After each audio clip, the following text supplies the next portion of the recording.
Là, c'est la rue Puebla. C'est un infirmier américain qui court se mettre à l'abri. C'est pas loin de la rue Jean Jaurès. Et là, c'est la rue Saint-Marc, complètement détruite. Là, c'est une unité qui arrive en soutien, une unité de lourde. On voit la mitrailleuse lourde, pareil. Bon, presque tous les films ont été tournés dans le secteur de la 2e division d'infanterie. Là, c'est vraiment... là, c'est là, encore la rue Puebla.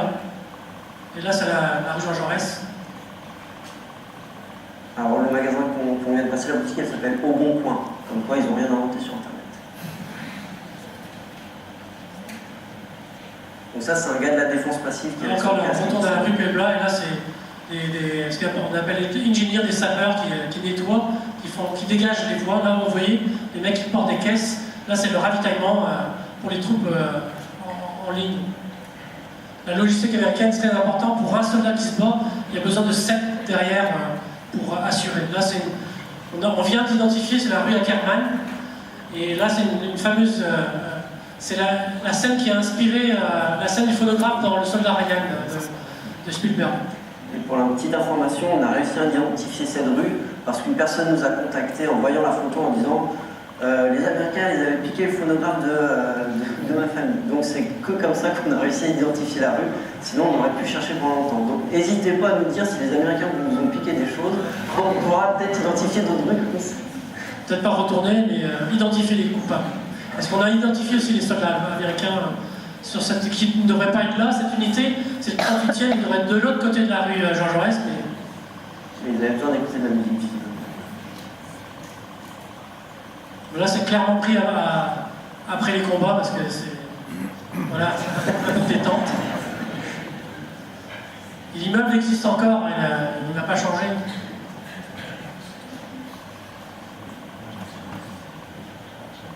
Voilà, c'est encore dans le secteur de la rue Jean Jaurès. Là, c'est clair que c'est des unités de soutien qui arrivent après. Là, c'est près du restaurant chinois, à côté du Celtic. Dans l'angle, là, c'est le restaurant chinois. Et là, vous avez le Celtic Cinéma plus loin. Il y a encore des civils, de rares civils qui sont là. Là, c'est le cinéma Celtic. Et là, c'est pareil, les combats sont... bien avant, là, on est presque en fortification. Vous penserez à nous quand vous irez là, c'est le restaurant chinois actuel. Donc, même si les Allemands sont loin, on n'est pas à l'abri d'avoir des tirs embusqués ou de prendre une rafale de mitrailleuse lointaine. Donc il ne faut pas rester traîné quand on traverse nos rues.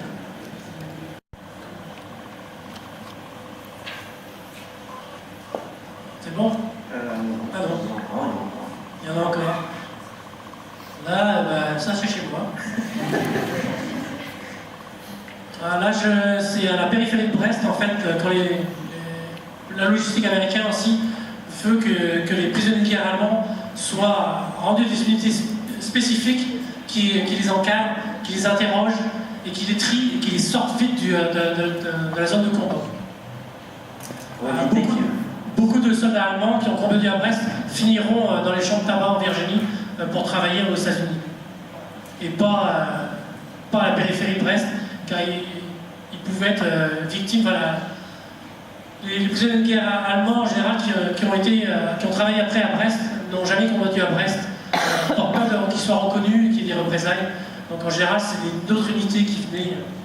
Donc là, vous voyez, c'est la fouille, donc tous les objets dangereux, tout ce qui peut intéresser les Américains, tous les papiers, le seul mot allemand, le livret, c'est une mine d'or de renseignement pour les Américains, à savoir quelle unité, quand est-ce qu'elle était médaillée.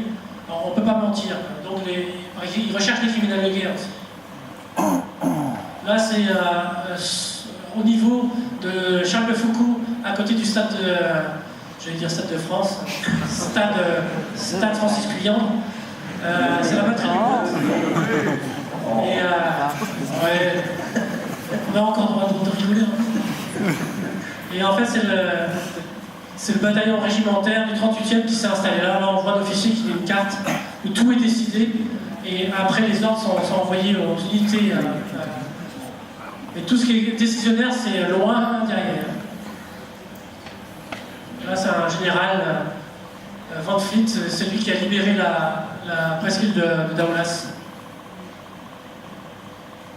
qui s'est transformé en plateforme pour l'artillerie américaine. Les Allemands ne pouvaient plus bouger d'une oreille, ils étaient bombardés et mitraillés systématiquement. Là, c'est le L4 que vous avez vu tout à l'heure, le tank américain là, qui se met en position dans la rue Cafotras. Là, on le voit le même de dos. Là, on repasse sur d'autres soldats. On va y revenir au char. On va revenir au char. Et là, c'est le square Laennec. En fait, c'est les ruines de l'ancienne abbaye qui avait l'abbaye de Laennec, qui est à côté du parking, qui a le grand parking qui a le long de la rue Massillon, à côté du cimetière Cafotras. Et là, les images, c'est vraiment pour le cinéma. Vous allez voir Oui, les regards qu'ils vont faire, ça ne trompe personne. Là, c'est Hollywood. On fait pas ça. Mais bon, c'était trop dangereux d'avoir des caméramans dans les premières lignes. Et dû la proximité des combattants qui manipulent les explosifs, c'est trop dangereux. Là, c'est ce qu'on appelle des membres du signalman qui tirent des lignes téléphoniques parce que en territoire urbain, les radios talkie-walkie ça passe pas, donc il faut tirer des lignes téléphoniques, voire des messagers. Donc c'était un autre problème que les Américains ont dû faire face quand ils ont attaqué Brest. Là c'est la même scène, au Celtic, et je crois qu'il va là il y a le Tex-Mex qui fait faillite, et là c'est une équipe de brancardiers là qui a, là encore on a encore des unités, là c'est une unité lourde pareil qui tire derrière une petite lucarne dans un mur de pierre du côté de Massillon. Là c'est la pose ici John Wayne, il ne faut pas faire ça, et là c'est le tank destroyer, vous voyez qu'il tire vite. Et on a retrouvé un photographe qui était dans l'immeuble qui a dû sortir parce que la toiture s'est presque effondrée sur lui. La puissance de ces canons 76, c'est phénoménal. Oui, bonsoir. Écoutez, pour ceux qui ne connaissent pas la Cinémathèque, elle a fêté ses 30 ans l'année dernière, là, en 2016. La mission de la Cinémathèque, c'est de collecter, conserver et valoriser les films tournés en Bretagne ou par les Bretons. Et donc en 30 ans, là, on en est désormais, alors j'ai pas les chiffres, je ne les ai pas mémorisés, mais on conserve plus de 28 000 supports argentiques et vidéo. Alors la spécificité de la Cinémathèque, c'est qu'elle travaille à la fois sur le film professionnel et sur le film amateur, ce qu'on appelle les inédits. Là, ce que vous avez vu, effectivement, ce sont des images de la librairie Dunara à Washington, donc qui ont été tournées par des opérateurs américains, effectivement, avec un petit côté reconstitution par moment. Voilà, tout à fait. Nous avons aussi des images sur les Américains à Brest en 1917, donc on vous invitera à venir les voir, vous pouvez les voir sur notre site. Et donc on va vous montrer rapidement comment fonctionne ce site. Pour aller plus loin, pour continuer et visionner plus d'archives, notamment sur Brest, l'occupation, le Brest d'avant-guerre, le Brest bombardé et le Brest reconstruit, vous pourrez trouver en ligne un certain nombre de films qui ont été notamment filmés par des amateurs. Et pour la Libération, certains amateurs avaient gardé de la pellicule au frais, puisqu'on avait des aperçus qui ne pouvaient pas filmer pendant l'occupation. Et donc vous pouvez retrouver ces images en ligne. Non, va plutôt, tu vas dans... Non, voilà. On va vous montrer là dans... va sur Accueil et puis tu descends dans les films. Donc actuellement, évidemment, plus de 28 000 supports, tout est loin d'être numérisé. Pour l'instant, vous pouvez trouver sur le site de la Cinémathèque, on a 4700 films consultables et vous avez un accès libre sur lequel, pour l'instant, vous en avez environ 1000 que vous pouvez visionner directement, sans identifiant et sans mot de passe. Vous avez la possibilité d'effectuer des recherches par titre, par résumé, par descripteur, puisqu'on a un thésaurus de 6000 descripteurs, et vous avez la possibilité l'interroger par recherche avancée pour justement trouver beaucoup plus précisément les éléments cherchés.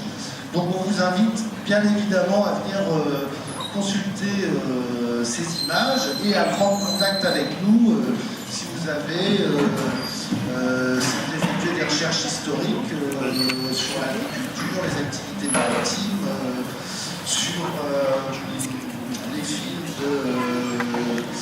de l'IPEV notamment, puisqu'on a ce fonds de l'Institut Paul-Émile Victor. Voilà, et donc vous pouvez évidemment ou venir nous voir, on est juste à côté, près du Quartz, avenue Clémenceau, mais aussi nous contacter via le site internet et surtout de vous emparer de cet outil, puisque ces archives, c'est votre mémoire collective. Voilà. Merci beaucoup à la Cinémathèque pour avoir fait le point.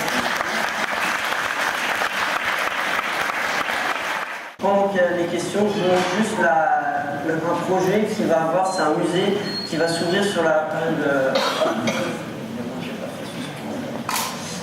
C'est un mémorial qui va ouvrir sur la pointe Saint-Mathieu à Ploumblin, qui sera dédié à la Seconde Guerre mondiale, qui ouvre donc en fin mai 2017. Voilà, donc ça sera un mémorial et un musée qui sera complémentaire au mémorial du Fort Montbarré qui se trouve donc à Saint-Pierre.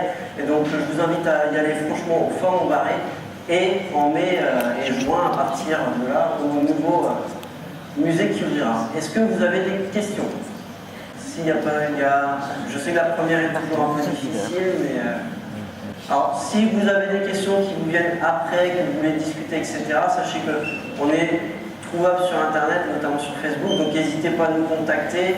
Si vous voulez qu'on fasse des recherches aussi pour vous, sur votre famille qui était dans la résistance, etc., on peut le faire, on essaye d'aider les gens du mieux qu'on peut, on n'a pas forcément toutes les réponses, mais si on peut, on aide. Voilà. Donc je pense qu'on va s'arrêter là s'il n'y a pas de questions. Je vous remercie tous et toutes d'être restés jusqu'à la fin et d'avoir écouté sage.